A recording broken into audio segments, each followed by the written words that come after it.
जय हिंद students, this is Manoj Sharma. Once again welcome to my channel mathematical garden. आज हम क्लास 9th के 6 चैप्टर लाइंस एंड एंगल्स को कंटिन्यू करने वाले हैं और ये हमारा थर्ड पार्ट वीडियो है, ठीक है, जिसमें हम कुछ पेयर ऑफ एंगल्स के बारे में जानेंगे, उनकी प्रॉपर्टीज़ एंड उनके स्ट्रक्चर कैसे होते हैं, कैसा दिखता है हमको। सबसे पहले यहाँ पर आता है एडजेसेंट एंगल। एडजेसेंट एंगल क्या होते हैं, आइए इनके बारे में बात करते हैं। सपोज अभी मैं एक स्ट्रेट एंगल से चालू करता हूँ कि मेरे पास एक स्ट्रेट एंगल है, सपोज, है ना, इस तरह से, और हमने इस पर एक लाइन स्टैंड कर दी, एक रे स्टैंड कर दिया लाइक दिस। हमारे पास टोटल रेज कितनी हो गई, ओ बी, ओ सी, ओ ए, करेक्ट। अब यहाँ पर दो एंगल मैंने मार्क किया, कौन कौन से, angle BOC with red pen and angle AOC, ठीक है। अब आप यहाँ पर ध्यान दें तो हमारे पास कंडीशन क्या आई, angle AOC and angle BOC, दो एंगल हमने बनाए। आप ध्यान देंगे तो यहाँ पर AOC में कौन कौन सी आर्म यूज हुई है, OA and OC, OA arm and OC arm दोनों यूज हुआ है। आप BOC में देखें OB एंड OC यूज हो रहा है, correct. So here OC is the common arm for both the angle, दोनों एंगल के लिए OC हमारा कॉमन आर्म है। अब यहां पर आप ये बात समझिए कि स्ट्रेट एंगल होना जरूरी नहीं था, एंगल कोई भी हो, उनके बीच में कोई ऐसी लाइन आ जाए जो एंगल को डिवाइड कर दे, नॉट इन इक्वल पार्ट्स, किसी भी पार्ट्स में, किसी भी रेशियो में। जो कॉमन आर्म है वो बीच में अगर आ रहा है ना, कॉमन आर्म, और ये दोनों क्या हैं, ये दोनों arm OB and OC, OB and OA uncommon arm, uncommon arm.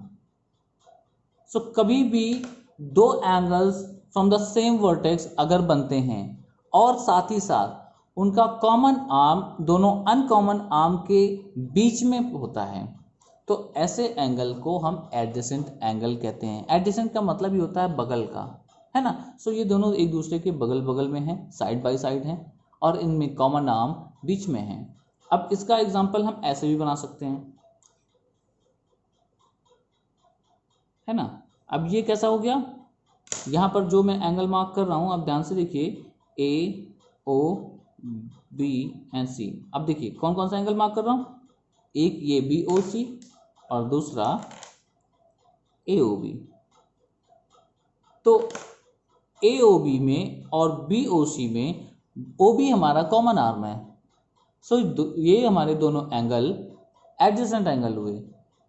कभी कभी बच्चे कंफ्यूज हो जाते हैं किस बातों में, आइए दिखाता हूं। अगर इस तरह से कोई भी हमारे पास एंगल है, ठीक है, and here ABC and O, और मार्किंग कैसे है, मार्किंग ऐसी हो, एक एंगल लिया जा रहा है AOC पूरा, ध्यान से देखिएगा, AOC पूरा, और दूसरा एंगल लिया जा रहा है केवल AOB, दिख रहा होगा आपको। अब ध्यान से अगर यहां पर आप देखेंगे तो एंगल AOB है एक हमारे पास, और एक एंगल है AOC। AOB में हम देखें तो OA और OB आर्म यूज हो रहा है, इसी तरह से इसमें OA एंड OC। कॉमन कौन है, कॉमन OA आर्म है, और OA आर्म है कहां, ये देखिए इधर, देखिए आपको, हियर, ये रहा आपका OA आर्म।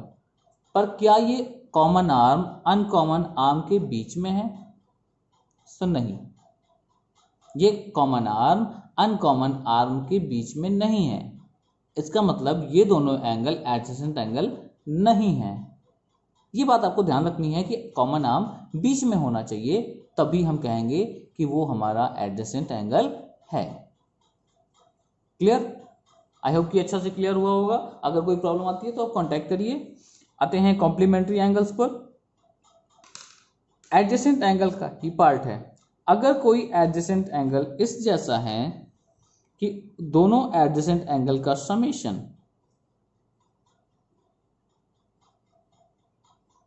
दोनों एंगल का summation like this and this, ये एक्स एंगल और ये वाई एंगल मान लेते हैं। सो दोनों एंगल का summation, if the summation of both the angles is 90 degree then it is called complementary angles. 90 degree complementary angles. तो यहाँ लिख देता हूँ एक्स प्लस वाई, दो एडजेसेंट एंगल का समीशन अगर 90 डिग्री है तो they are called complementary. Correct. Easy way में क्या है, सप्लीमेंट्री के लिए दो एंगल का समीशन अगर हमारे पास 180 डिग्री आ रहा है तो they are called supplementary angles. और हम इनका कैसे बनाएंगे फिगर, कुछ भी ऐसा, है ना। ये हमारे पास एक एंगल x एक एंगल y और दोनों एंगल का समीशन क्या हो रहा है, एक स्ट्रेट लाइन बनाई है तो 180 ही होगा, ऐसा दिखेगा। ये कॉमन आर्म है, देखिए यहाँ पर हमने एक एंगल ये लिया एक एंगल ये लिया, तो कॉमन आर्म कौन हुआ, ये हुआ। जरूरी है कॉमन आर्म याद रखना, तो कभी गलत नहीं होगा आपसे, ठीक है। तो दो एडजेसेंट एंगल का समीशन 90 डिग्री, कॉम्प्लीमेंट्री एंगल्स, दो एडजेसेंट एंगल का summation 180 degree, then it is a supplementary angles. Correct. Now linear pair angles. Linear pair angles क्या होते हैं कि दो एंगल हैं हमारे पास,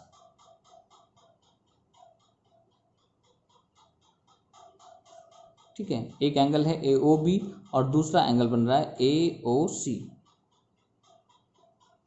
इफ द अनकॉमन आर्म आप देखें, दो एंगल मैंने लिया, ये वाला और ये वाला। If the uncommon arm make straight line, एकदम अपोजिट हो एक दूसरे के, है ना। एक एडजेसेंट एंगल में दो एडजेसेंट एंगल हैं आपस में और उनके अनकॉमन आर्म एक स्ट्रेट लाइन बनाते हैं तो वो कहलाता है लीनियर पेयर एंगल। अब आपको यहाँ पर लग रहा होगा कि सर दोनों तो सेम है, सप्लीमेंट्री और ये, हाँ दोनों सेम है पर उनका नाम अलग दो बेसिस पे पड़ा है।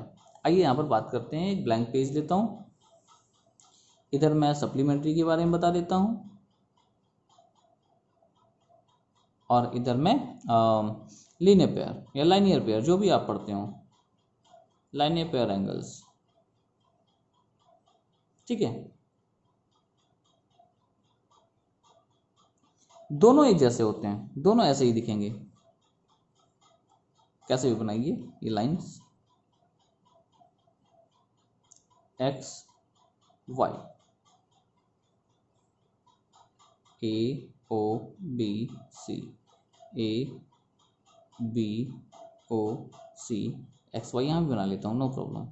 दोनों एक जैसे दिख रहे हैं पर नाम अलग क्यों पड़ा हुआ है उसका ध्यान से समझिए। ये एंगल बेसिस पे बात करते हैं हम लोग। एंगल बेसिस होता है हमारा कि एंगल का समीशन यानी कि x plus Y is equal to 180 degree होगा। और यहाँ हम लोग कहते हैं कि अनकॉमन आर्म को लेकर, यहाँ हम आर्म बेसिस बात करते हैं अनकॉमन आर्म्स को लेकर, कि uncommon arms make straight lines. अब फर्क क्या है, ये आर्म बेसिस बात की जाती है इसलिए लीनियर पेयर एंगल्स, और यहाँ पर एंगल बेसिस बात की जाती है सप्लीमेंट्री एंगल। प्रॉपर्टीज सेम है, अगर 180 डिग्री होगा तो ये लाइन स्ट्रेट होगी, ऑब्वियसली बात है, और अगर स्ट्रेट लाइन है तो यहाँ पर total angle x plus Y 180 degree का होगा।